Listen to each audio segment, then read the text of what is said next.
Yeah, this lady, this mom, she was sitting beside me and she was yelling things to her baby like, you just, you just determined to break your leg. You just determined to break your neck. Come on, we about to go. We about to go. Just yelling, not even keeping in mind that, first of all, there's other parents around and, just out of showing respect. But also that there was a coach there. That we have a gymnastics coach that the girls have to instruct them and to mold them. You have to let them do their job. And it makes it harder. It doesn't make it any easier. It didn't make it any easier for her to be yelling at her baby like that. And, I couldn't really say nothing. I didn't feel like it was my place, but I made sure I did what I had to do with mine. And I encouraged my baby. I spoke things, and I always try to speak things because just like we have phenomenal and extraordinary men and women, we also, there's a such thing as a phenomenal and extraordinary child. And my baby girl is an extraordinary, phenomenal baby girl, okay? Yeah. So we gotta make our children examples of that, and we gotta also, just speak life to these kids. Um, so let's just keep it moving with the book, okay? We'll keep it moving because there's some good stuff right here. Okay, so it says, going back a couple of um, paragraphs, it says, the superconscious mind is the God mind within each man and is the realm of perfect ideas. In it is the perfect pattern. Um, for there is divine design for each person. So everybody has the perfect and divine plan for their life, the divine will for their life, and everybody is designed in a divine way with their own divine character, their own divine touch. God was so patient when he made us, and he thought about each and everyone's life, and it did not take him a long time to do it. And we want that. We want that. We want that heaven on earth, and we want to walk, and we want to be prosperous. We want the things of God here on earth. So that's basically what this is about, and we can have it. I'm getting a little bit of it, and I want some more, and I'm gonna keep getting some more, and I'm gonna be all right, and you're gonna be all right too. So it says, there is a place that you are to feel, and no one else can feel. Something you are to do, which no one else can do. Everybody has a divine plan. Things that God has for me to do, the things that God has for me is for me. Y'all know that song. I was about to start singing. I ain't gonna do that. But y'all know that song. What God has for me, it is for me. What God has for you, it is for you. And the next person to your left and to your right. So at the end of the day, focus on the things that God has for you and grab it. Because when you look to your left and your right, you don't want to see everybody grabbing it. And you can't grab it for yourself. Okay? And can't nobody give you theirs. Okay? Because you're going to want some of your own. So, just focus on that, and it's possible. You can do it. It's possible. Trust me, I done came a long way. All right, we can do this. There's a perfect picture of this in the superconscious mind. It usually flashes across the conscience as an unattainable idea, something too good to be true. So basically, the things that God has on this earth, or the things that God has in His divine will and His divine plan in our life, the things that He has usually flashes as a vision that we feel like it can never be reached. Why? How? Well then, why do I have this vision? Like, how do people even get successful? It starts with a vision. So, right there, you got to nip it in the bud. The thing that make you feel like you can't reach it is negative. You got to throw it out. I can't reach it. All right, and I'm gonna find out how to reach it, and I'm gonna write it down, and I'm gonna pray about it, and I'm gonna feel good about it, and I'm gonna keep it written down so that I always have and take note of the visions that God gives me. They are not unattainable, but that's what the subconscious mind will make you feel like it is unattainable, and it comes like a flash. Like example, a child, like maybe when you were 10, um, you have different visions, you have things that you want to be when you're young.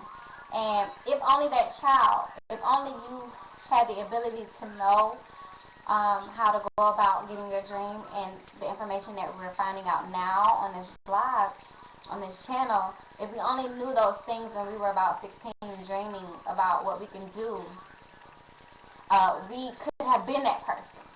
You could be that person.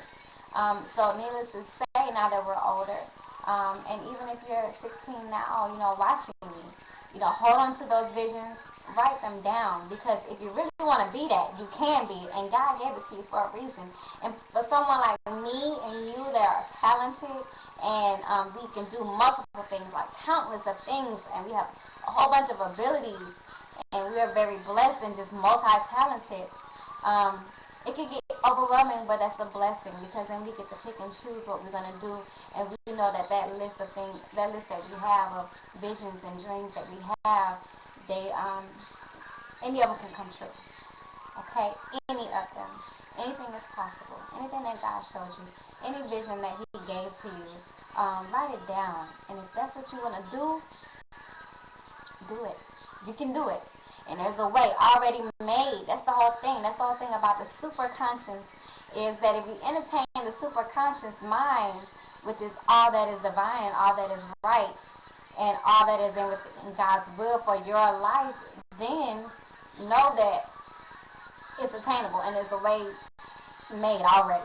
Your path has been planned out by God. You just have to walk it. You just gotta walk it. You just gotta walk it. That's it. Okay. Um, Let me keep going. Some good. Alright, in reality, it is man's true destiny flashed to him from the infinite intelligence which is within himself. Many people, however, are ignorant of the true destinies and are striving for things and situations which do not belong to them, and would only bring failure and dissatisfaction if attained. I put myself in that situation. I have wanted things and wanted to do this and that, and you can tell that they were fleshly things. Not to say that they were bad, but they were just things that my subconscious mind just thought of and I wanted and I'm about to go get it. But usually at the end, and with my experience, I don't have them things right now. Things that are not of God, that is not within God's plan, that is not within God's right, got to go. It won't stay in your life, okay? And if it does, you're making it stay in your life, and you will have to change. If it don't, then that means you're doing the right thing. That means God's will is upon your life. You're doing the right thing, and He's getting rid of the things that is not a part in His will for your life. Okay. We got people that walk in their own self-pity. I have before. You walk around like we were talking earlier. You walk around and you like, I don't got no money, and you really act like you really look like it. I mean, think about how that looks. But it's okay, because everybody goes through it, and I definitely don't judge nobody. I've been there before. Um, you know, but you have to revert all of those feelings, and say that there is no power in your world that is evil, that rules you. The only power in your world basically is the divine power of God. So therefore everything, all of those worries and feelings and burdens basically reverts to all positive. Okay? It's a mind thing. Anything in your subconscious mind would be fleshly, may be negative.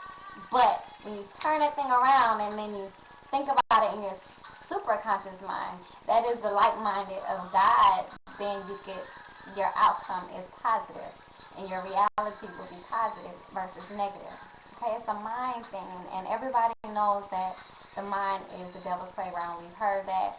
at church, and it really is. That's the real part about it is that it really is the mind in your brain. You know what I'm saying? In your brain. So we gotta learn how to take control over that, and it is possible. All right, keep it moving. Um, Relationships. Okay, so relationships. Okay, say that you are struggling in a relationship and you have this man or this woman in your life, and um you're praying to God. You don't know if he's the right one or not. Um, Being an extraordinary woman or man, you will want to knock off the negative subconscious feelings about whoever that person is, and you simply would want to keep your spirits up, log in into your superconscious mind, and you want to pray. And your prayer has to be very um, direct. It has to say, you know, Lord, if there's anything in my life, Father, this person in my life, that if he's not right, if he or she is not right for me, Lord, please remove it and make it relevant. Remove them from my life and from the position that they serve in my life. In your divine will, in the right time, okay, in the right way, basically in the right way. Um, Let me get this straight.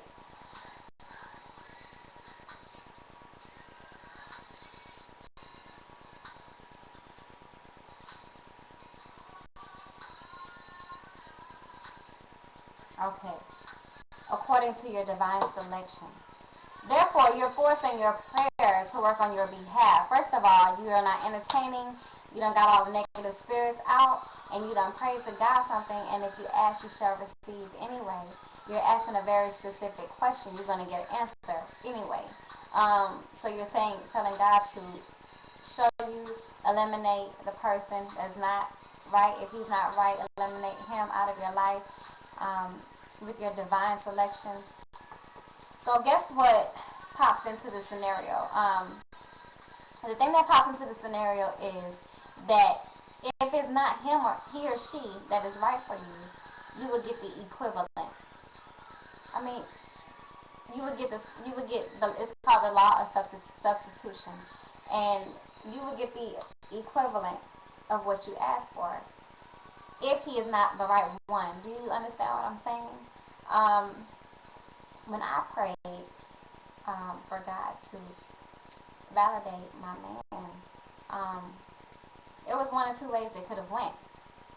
When I prayed that specific prayer, it was one or two ways that it could have went. It could have went where something could have happened and he could have not showed support. That I was forced. Trust me, his will will be done. That I was forced to have to depart from him. Fortunately, in my favor, he's still here.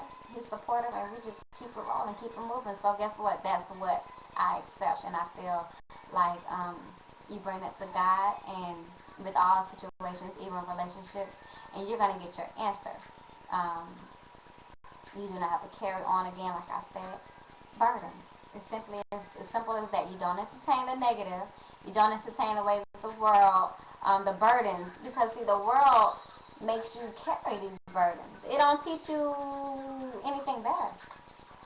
So you do the opposite, and it's about your relationship with your God. It's not about your relationship with the God that people show you. Oh no, it's not about that. It's about a relationship with your God, and you have to establish that relationship in order to get good results. Okay. Um,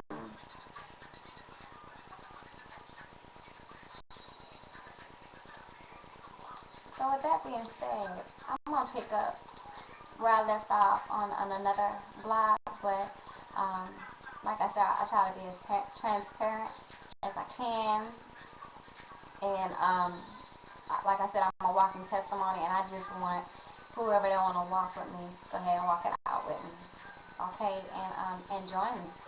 And like I said, I'm a talker, and I'm still talking. Um, But it's all in the mind. So every day, extraordinary people strive to not entertain the negative.